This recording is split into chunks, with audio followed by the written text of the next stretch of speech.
own vote tallying and announcement. The government says he will be arrested if he carries out his threat. And if that happens, things could take a turn for the worse. Mohamed Ado, AlJazeera, Kampala, Uganda. France has kicked off its presidency of the G20 group of nations with a warning from President Sarkozy. He said national interests must be put to one side or face the prospect of the organization failing. Sarkozy went on to remind the gathered ministers of the challenges facing them as they embark on a weekend of negotiations over so-called indicative guidelines. Now, these are aimed at signaling imbalances that could threaten individual economies as well as global stability. Since last year, the recovery has begun. It's faster than foreseen, but it's unequal. It's not sufficient enough to bring unemployment rates down. Coordination is, and we have to understand this, the only way we will be able to tackle unemployment. It's our only hope. There's no alternative choice. French President Nicolas Sarkozy, right? Time for more news from the Americas now. Let's go back to Daljit in our Washington, D.C. center. Barbara, thanks again. Now, the two candidates in Haiti's presidential runoff election have kicked off their campaigns before the vote on March the 20th. The current president's preferred candidate, Jude Celestin, was dropped from the final round after allegations of electoral fraud. Now, that leaves a race between the leader from November's initial poll, Merland Manigat, and the former pop star Michel Sweet Mickey Martelly, who is a newcomer to politics. He came third in the disputed first-round elections. But as our Latin America editor Lucia Newman reports, many Haitians would like to see another candidate on the March 20th ballot. This is the Bel Air neighborhood of Port-au-Prince, and what you see here may look like an election rally, but it's actually a protest to demand the return of exiled President Jean-Bertrand Aristide. This is one of his many strongholds here in the city, where large crowds are gathering everywhere precisely to demand that the Lavalas party that he represents be allowed to take part in elections called for March 20th. And more than that, they want Aristide to come back and lead that move. Now, as you know, Aristide was exiled, was forced into exile. His period in office was cut short in 2004. Now, these people believe that Aristide really is the only person in this country who represents the needs, the interests, and the feelings of the poor.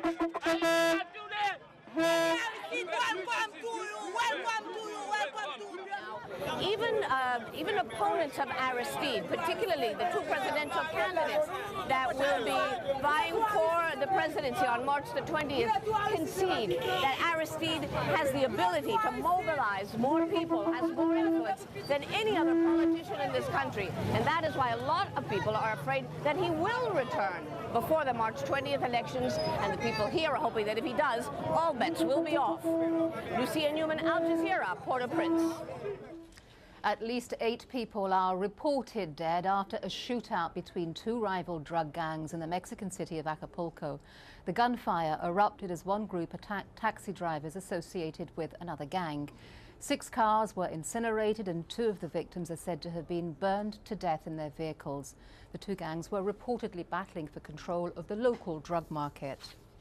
And staying in Mexico, authorities have arrested a man suspected of killing at least 20 people in and around the capital since the start of the year.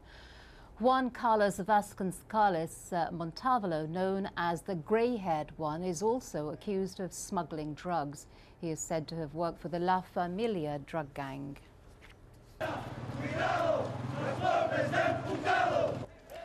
In Bolivia, protesters have marched for a 4th straight day against rising food and transportation costs.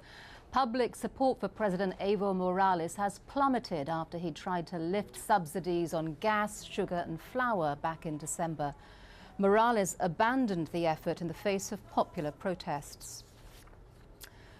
A vote could come on Friday on a controversial budget bill that has led to protests by public sector workers in the U.S. state of Wisconsin. For the 5th straight day, demonstrators have surrounded the state capitol building. They're angry at the Republican governor's plan to cut $3 billion from the budget. The bill would eliminate union rights for most public employees. It would also force them to pay a bigger share of their pension and health insurance costs. That's all from us here in Washington. Now back to Barbara in London.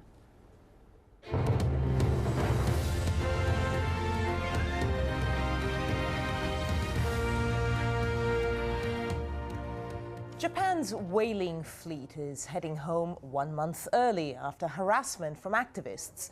The government has blamed anti-whaling group Sea Shepherd after its ships were targeted with flares and stink bombs. As Veronica Pedrosa reports, the move will cost Japan millions of dollars. With light beams and smoke canisters, Japan's whaling season comes to an abrupt halt. And now it's official. For the safety of our fleet, we regret that we have to end the whale hunting survey.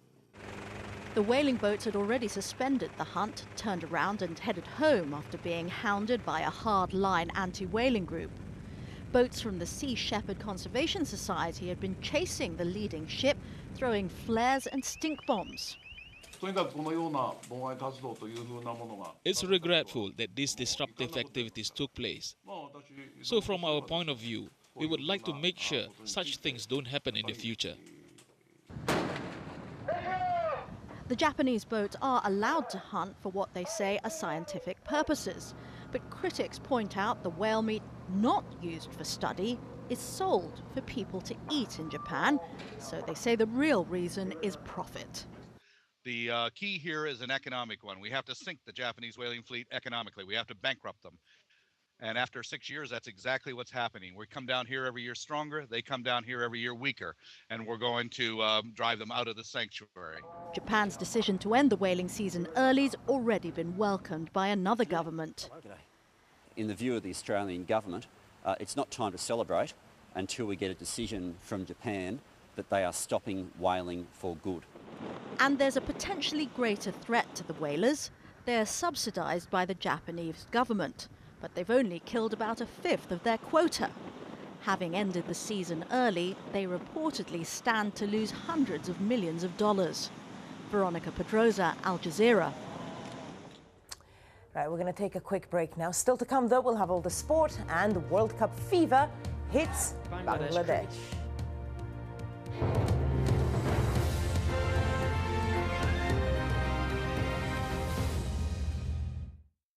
Business Latest is brought to you by Catalum, the most efficient and environmentally friendly aluminium smelter.